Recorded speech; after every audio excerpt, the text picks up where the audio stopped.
Hey, what's up, everyone? Thanks for checking out the video. Today for you, I got Week 5 preview for the Rocket Draft League.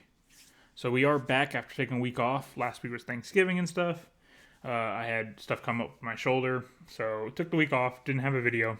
But we are back this week with another one. And just a warning, if you hear me shivering or teeth chattering or anything, my heater's broken in my apartment, and it is freezing in here. I think it's like 56 degrees in here, Fahrenheit. So if you hear me doing any of that stuff, I apologize. But it is really cold. I wanted to get this out this week. Yeah, we're going to get back to normal, back to what you've been seeing in the past videos. So we're going to start off breaking down the battles from week 4. So let's get into it. First off, we had the Honchkrows versus Morpicos. Sorry for the video in this one. I don't know why. I don't know if it was on my end or in the video, but on the Twitch stream, it was a little laggy.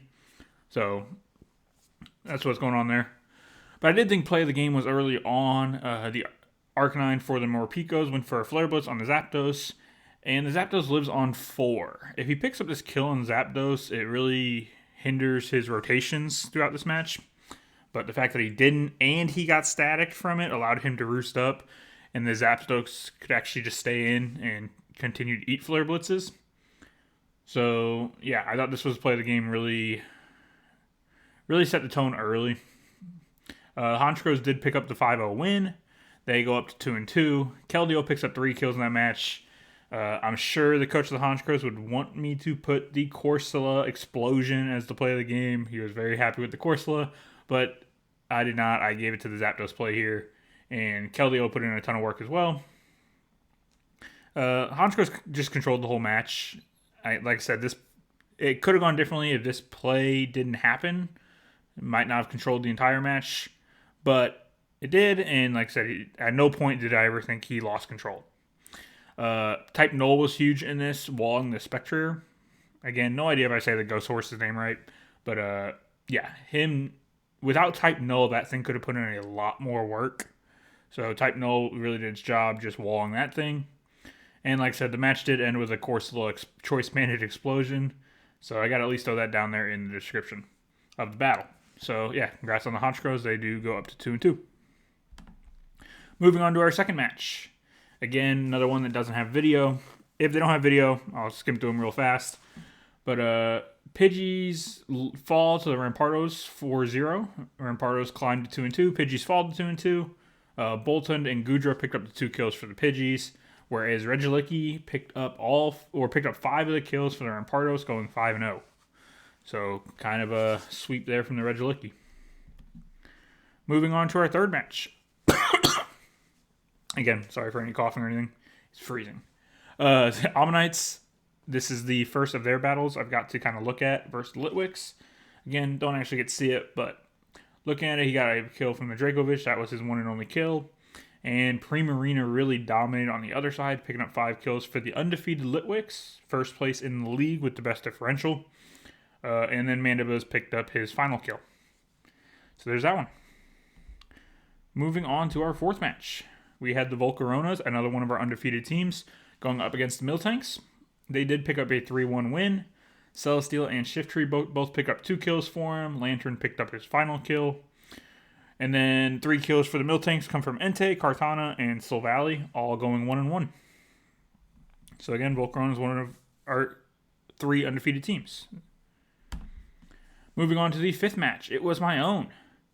I'm going to be honest. I got absolutely dominated. This was my worst showing of the year. I underplanned for a Sylveon that just really wrecked shop. Underprepped in that, and that won't happen again. I will make sure I prep as much as I need to in these. Like I said, I just didn't have any Sylveon answers. I had one in Melmetal, and once that fell to, or got weak to Rocky Helmet, I had nothing for the Sylveon. So, not really a play of the game you're seeing here. It was just kind of the play you saw over and over and over. I feel bad about this. I shouldn't have done it, I don't think. I'm still going back and forth. Competitively, it's the right thing to do. But I had no way to kill this Sylveon. But I still sat in there and roosted. Eventually, he did kill it. But at that point, timer kind of came up. And I only lost 6-2 instead of 6-0. I don't feel good about it. At no point did I take long to click my moves. I didn't actually abuse the timer like that, but I did kind of just sit in there and continue to roost. But like I said, his player of the match is absolutely Sylveon. Picked up 3 kills, and like I said, easily could have gotten 5 of them. Eventually did pick kill Rhyperior a little bit earlier in the battle. So yeah, not much to say. Just this was all about Sylveon. Moving on to the next match. We had the Vikavolt versus the Blazikens. This one was a pretty good one. For the Vikavolt, Dragapult and Skarmory both picked up a kill. For the Blazikens, Heatran and Dragonite picked up 2, and Surfetch picked up 1. Heatran really did good work in this match for the Blazikens. That overheat from Heatran did a ton of damage to his opponent. Really didn't have any great switch-ins for it. Anything was going to get hurt by it. And he thought maybe he can wear down the Heatran, survive some of those overheats just long enough. But then the Umbreon passing a wish, baton passing this wish off to Heatran was huge, giving that Heatran his health back. Like I said, Heatran was just the biggest problem for the Vikavolts this week. So like I said, getting all that health back from the Umbreon was great for him. Umbreon also lived on 1 health on that turn. So yeah, that was kind of the play I had there. This battle really seemed to go the way the Blazikens and Coach Sen wanted it to the whole way. Kind of seemed like he had it planned out, and it kind of worked perfectly in his favor. So yeah, both these teams are 2-2. As you'll see later when I get to the standings, we have a ton of 2-2 teams. I think only one team in the entire league is 1-3. I think we have 3 0-4, 3 4-0, 1 1-3, and everyone else is 2-2. So incredibly balanced league. You'll see here, like I said, lots of 2-2 teams. These are both 2 of them. Moving on to our 7th match, we had the Molts versus the Hydreigons. I said 1 1-3. I think there's also 1 3-1, as you can see here from the Hydreigons. For the Molts, Stakataka picked up all 3 of his kills. For the Hydreigons, Bronzong picked up 2, and Thundurus picked up the 3rd. Hydreigons do win in this 3-3 timer match. They improved to 3-1. Unfortunately, the Molts fall to 0-4. Still plenty of season left to bounce back, though. So, moving on to the final match of the week. Gosh, dang, it's cold in here. The Shock played the Raikus, who were formerly the Endless Electric, who I believe I played in last week. Or was it last week or the week before? Yeah, I think it was last week. But I do have his correct logo now and correct name. It is the Reading Raikus. So, this one was probably my favorite one to watch. Shock picked up a 4-2 win. Aegislash was huge yet again for him, picking up 3 more kills. For the Raikus, Urshifu picked up 1 kill. Comfey picked up 1 as well. Again, Aegislash continued putting in good work, but I really hate the timer at the end of this one. I think the Shock win it even without the timer, but I think it was going to be a really good ending. I think Urshifu still could have put in some work. I know he mentioned bringing in the Slowking against Urshifu. He had some sort of tech on it. I didn't get to see exactly what the tech was. It never came into play, but I'm kind of interested in what that was. So I really think the timer robbed us of a really good ending here. I'm just kind of curious what it would have been. But the Shock do remain undefeated. They are 4-0. They remain 4-0, one of the 3 unbeatens, and the Raikus do fall to 1-3. All right, so moving on next to the power rankings. And you're going to see some changes here because there are 2 weeks worth of games since the last time I did one. Again, took last week off, so 2 weeks of games. Might see some movement throughout these rankings. First movement, 15 and 16, I just flipped them. Neither of them have picked up a win yet, but I think the Molts have been a little more impressive in their games at the moment, so I did move them up to 15. Morpeko goes down to 16. Omnites are the other winless team. Newest coach in the league. He gets to stay in that 14 spot. In the 13 spot, I fall 4. Didn't have a good showing. Like I said, I got absolutely dominated. I deserved to fall. I put myself in these bottom 4 here. Moving on to the next grouping. We have the Miltanks falling 1 spot. Raikus falling 5. They have 2 losses since the last time I've done one of these, so they do see themselves fall.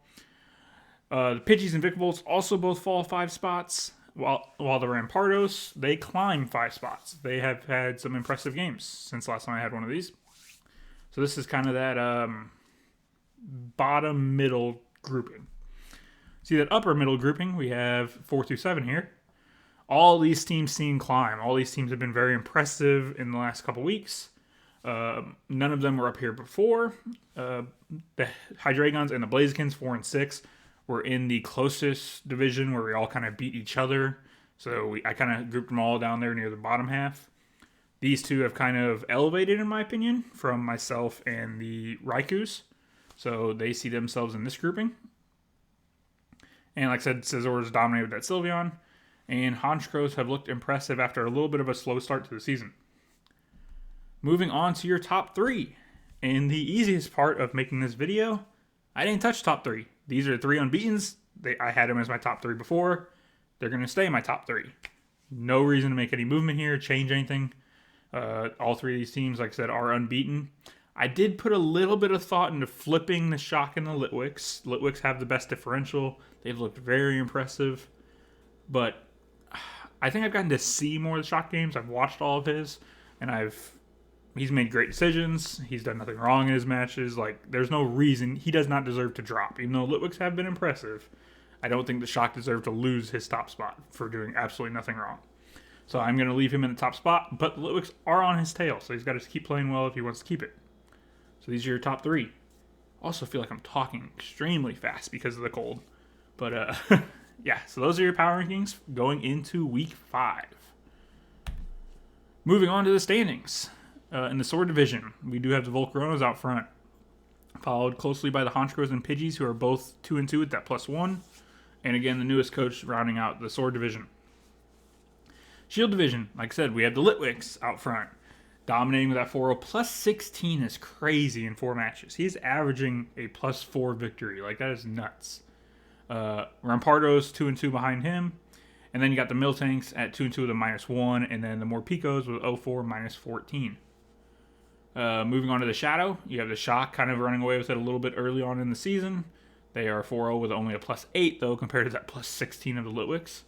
Vicavolts 2 and 2 with a +4. Scissors 2 and 2 with a +2. And the Molts 0 and 4 with a -12. And then you move on to the Ice, the only division without an undefeated team, and the closest of all the divisions. Hydreigons are out front with a 3-1 +4. Then you have the Blazekins with a 2-2 +1. Then myself with a 2-2 -1. And then bring up the rear are the Raikus with a 1-3 -6. But again, that whole division is the closest of any of them. And again, we are still early in the season. Any team can still make a comeback and get into playoff position. Next up, we have the Players of the Week. For the Sword Division, I gave it to that Keldeo that picked up 3 kills. Like I said, a couple good players in that match for him, but I think the Keldeo kind of held down the offensive end of it. So I went ahead and gave Keldeo Player of the Week there. For the Shield Division, I gave it to one I didn't actually get to see, and that was Primarina, who, again, picked up 5 kills, went 5-0. It was tough. I think Regieleki was also in this division, also picked up 5 kills.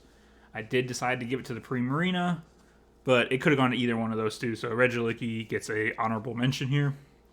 For the Shadow Division, I gave it to the Sylveon that destroyed my team, because honestly, like I said, could have also picked up 5 kills. So only got 3, but easily dominated that match. And for the Ice Division, this was probably the toughest of them, but I did give it to the Heatran of Sen and the Blazekins. Again, the Heatran pumped in so much damage and so much threat with that overheat that he wins Player of the Week. So these are your 4 Players of the Week for Week 4. Moving on to your league leaders. These are your top 4 Pokemon with kills. These are the only ones with 6 or more. As you can see from the Litwicks and their domination, it also goes to kills. Like, they've dominated differential. That means they're picking up kills. And the 2 ones doing it the best are Primarina and Tapu Koko. So, yeah. But congrats to Regieleki of the Rampardos. They are holding that top spot. But Aegislash, only 1 kill behind. Going to picks from last week, or I guess 2 weeks ago. Last time I did it. Week 3.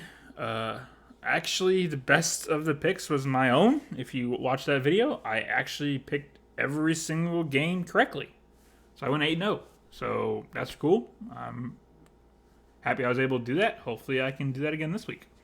Overall, Bosif has the highest percentage of games picked correctly. He is up to 75% correct. So congrats to him. Overall in the season so far, he is doing the best. Again, if you haven't got into these, please do. I love keeping track of these, seeing how everyone does. In the Discord, you'll see the channel called Pick'ems. This week, I'll post all the games on there, and all you have to do is react to one team or the other, and that's how I'll calculate them. So yeah, I'd love to see more people get involved with it. All right. So, whoops. Sorry, guys. That messed up somewhere. Alright, so that first one, I don't know why it says it on the screen. I'm not going to redo the whole video because I messed up one little graphic. I actually think it fixes on the next one. That is supposed to be my own game. I'm picking myself to win. The Nido Kings. It should not say Litwicks. It should say Nido Kings. I'll get to the Litwicks game later. I don't even remember off the top of my head if I do pick them or not. But that first one should say Nido Kings. I am going up against... I'm trying to remember who I play this week. Is it the Honchkrows? I think it might be the Honchkrows. I don't remember. Sorry, I don't remember who I'm even going up against. But I did pick myself like I will every single week. So let's get into this game. We have the Pidgeys going up against the Hydreigons. Pidgeys stumbling a little bit right now. They had a quick start to the season and have not been as impressive lately. Hydreigons have kind of been consistent throughout. They are 3-1, the only 3-1 team in the league. In this one, like I said, I'm just going to go with what I've seen more. I've seen more of the Hydreigons. I've seen more of Coach Blattle play. I know what he's capable of. Whereas the Pidgeys, I just haven't got to see as much. I do think the Thundurus and Salamence are very scary for the Hydreigons, and Bronzong is a great defensive mon for him. I think it's going to be tough for the Pidgeys to beat. It was a pretty easy pick for me here. Nothing against Pidgeys. Again, I'm going with what I know, and I'm going to pick the Hydreigons to win this. Which is all...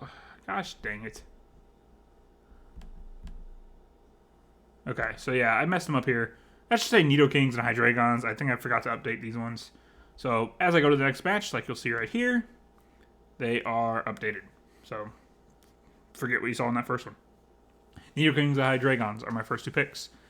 Looking at the third match, we have the Scizors versus the Ammonites. Scizors are a team that dominated me last week. Ammonites are, again, the newest coach, the replacement coach for the Arcanines. So, yeah, looking into this one, I really like the Dracovish and Rillaboom for the Ammonites. But I think Corviknight has a great match here. I think Corviknight can be a great wall for the Scizors. Especially if you can find a way to deal with the Dracovish. Dracovish is very scary if you don't have a water absorber. And I don't believe the Scizors do. But I believe he'll find a way to deal with that. And then once he deals with that, I think Sylveon can deal with it. But I think Corviknight, like I said, is a great wall. Galvantula is a great lead Pokemon, setup, hazards and such. And then, like I said, I think Sylveon has a good match. And I cannot not pick the Scizors after what they did to me last week. And what that Sylveon did to me. So I would be wrong not to pick them. So I have to pick the Sylveon and the Scizors to win this. I hope the Ammonites prove me wrong. Because, again, the Scizors dominated me. But we'll see. I'm going with the Scizors for this. Moving on to our third match. Or I guess technically our fourth if you include mine. We have the Volcaronas, one of the three unbeatens, versus the Vikavolt. I do still love the Vikavolt team. Cinderace, Dragapult, Skarmory are three of the ones I expect him to bring. But that Volcarona's core is still so hard to break. Like, Lantern, Celesteela. I know he has a couple others I don't have up there. And then Zygarde is just a monster that can hit hard. I just think it's so hard to break this Volcarona's team. And as much as I love the offensive threats of Dragapult and Cinderace, I think the Volcaronas are going to play it correctly and continue to wall people. And I think he's going to pick up another win and stay undefeated. I do think the Vikavolt have a chance, though, here. I think this could be a good one, a sneaky good game of the week. But I am going to go with the Volcaronas. Moving on to our next match. We have the Morpekos versus the Blazikens. Morpekos currently at the bottom of my power rankings, I believe. I can't remember if they were 15 or 16. I think I moved them down to 16. Versus the Blazikens, who are climbing. You got that Steel Dragon Fairy core of Heatran, Dragonite, Mimikyu coming from the Blazikins. And the Morpekos have... I'm not going to say have been playing badly, but just haven't gotten the breaks they need to pick up a win. I think they have a chance here, but I don't think it's a great one. I think Sen kind of comes out and, much like he did this previous week, is just going to kind of control the game. I don't think he's going to come out and just run away with it, but he's going to make sure the game stays the way he wants it. He's going to plan it out, and he's going to make sure it stays within his game plan. And I don't think the Morpekos are going to have the opportunities to break that plan of Sen's. So I am going to go with the Blazikins to win this one. Moving on to our next match. We have the Detroit Shock versus the Rampardos. I did not put the Shock as the game of the week this week. I'm going to start spreading the love a little bit. I think there's a sneaky good game in our last game. Two of the kind of teams I actually have in the bottom half, but I think they're very close, and I'm excited to see that one. Hopefully it's one I don't always remember who records and who doesn't. I hope this one I actually get to see. But going back to this one, we have the Shock versus the Rampardos. I had the Rampardos low in the power rankings a couple weeks ago, but they've been climbing. Regilicki's a big reason why. He dominated last week. But again, Shock have been one of the teams I've gotten to see every single week. I do know that much. He's been very impressive. Aegislash has dominated games. Zapdos still dominated one of the games early. Hasn't done a ton since, but hasn't really needed to. Kind of like a great quarterback in the NFL. If your running game's on, you can dominate without even really throwing that many passes. Patrick Mahomes can throw for 200 yards and be great. So it's kind of what Zapdos has done. Sat in the back, waited to be called upon, and hasn't always been needed.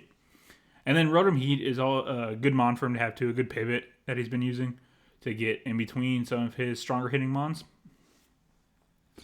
So, and then on the Rampardo side, like I said, Regilicki just dominated last week. Gengar is always a fun mon to have around. And again, the Ice Horse that I haven't got to see much of. Again, this is another case of I'm going to go with the team I've seen. I like what the Rampardos have. They've been playing well. But I haven't actually got to see how they play or the decisions they've made. The Shock I've got to see. I've watched him play. I think he's made very good decisions. Very good battler from what I've been able to see. So I'm going to stick with the Shock. I do know, like I said, I do know Shock's one of them that does record his, so I am excited to see the Rampardos play this week, even if it's on the other side of a video. But yeah, I'm going with the Shock to win this one. Moving on to our second last match, we have the Moltres versus the Litwicks.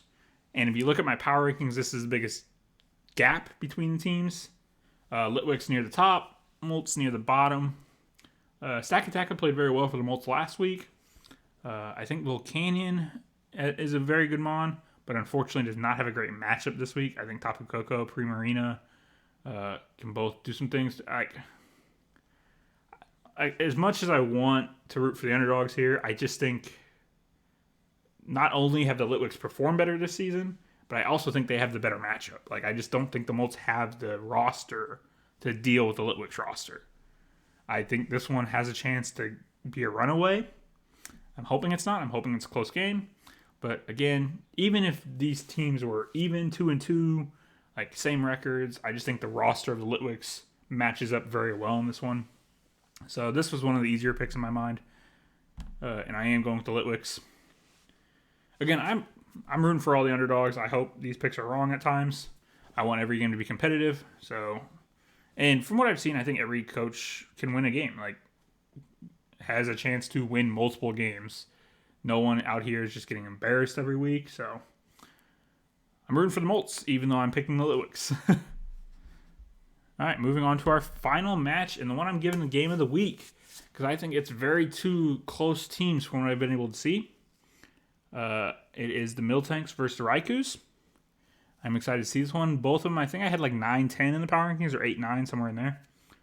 So I think this one has a chance to be a very good game. Matchup-wise, it's pretty close. And I just realized I already have my pick over there. I'm going to hide that for a second. If you saw it, good for you. If not, it'll be up in a second. I think it has a chance to be a very good game. I think it will be a very good game. I'm excited to see the Miltanks play again. I haven't seen much of them. I have gone up against the Raikus personally already. His roster changes quite a bit from week to week compared to some other teams, so it's hard to get a full read on what he's working with. But I know he did use Urshifu last week. And like I said, I was really annoyed the timer came up in that game because I think Urshifu had a chance to bring that back. But I would have liked to see, because like I said, I still think his opponent had an answer with Slowking. I just kind of wanted to see what the answer was. I didn't know what tech he had. But for this one, I think Jellicent's huge here. I think kind of both the ghost walls, if you would, are big in this match. Sableye and Jellicent, I think, are going to play huge roles. I think this one, if they use those two right, I think this one could go to timer. I don't think you'll see a like 5-0 win or something. I think you'll see something like a 3-2, 4-3, 3-3, somewhere in that range, I think. I don't think either team will just come out and just get a bunch of kills. I think this will be kind of a slower pace, switch out game with some walls. Hopefully I'm wrong, because I don't very much enjoy those games personally. Switches, I know, are all strategy, and it's great to see. But you love seeing some kills. You like seeing some offense still. So hopefully we do get some kills here. Hopefully Urshifu and maybe Kartana and stuff can provide those. But I am going to go in the toughest pick of the week, the slightest edge I'm going to give to the Miltanks. Again, I think this one's going to be extremely close. And again, this is my least confident answer of the week. But I am going to go with the Miltanks. I do think they will improve to 3-2. The Raikus, again, are the only 1-3 team in the league, which is just kind of odd. There's only one team with that record. They are the one. So, yeah, those are my picks for the week. Again, if you want to get involved with the picks, put them in the Discord. I'll keep track of them throughout the year, throughout the season. Also, somebody suggested that I start having other coaches be guests on this show or video for the week. I'm open to doing that. I'm not tied to that idea, but if somebody actually wants to be on it and wants to do it, I would love to talk to you about it and maybe get you on next week or week after. If you just feel like, oh, he should have somebody else on and I feel obligated to help out, don't worry about it. I'm cool doing these myself. I like doing them. But again, if it's something that excites you, you want to be on, you want to join me, talk about some of these games and stuff, hit me up on the Discord and stuff, and we'll discuss it and see what we can work out. I feel like there's something else I was going to mention at the end of this video. I don't remember what it was. So again, hope you guys enjoyed the video. Hope you guys check back next week. Go check out all the battles that people post either on Twitch or YouTube or whatever. Make sure you check out my battle later in the week. Check out my battle from last week, even though I got dominated. But yeah, hope you all have a good week. Good luck in your battles. And I'll see you all next week. Have a good night. Bye.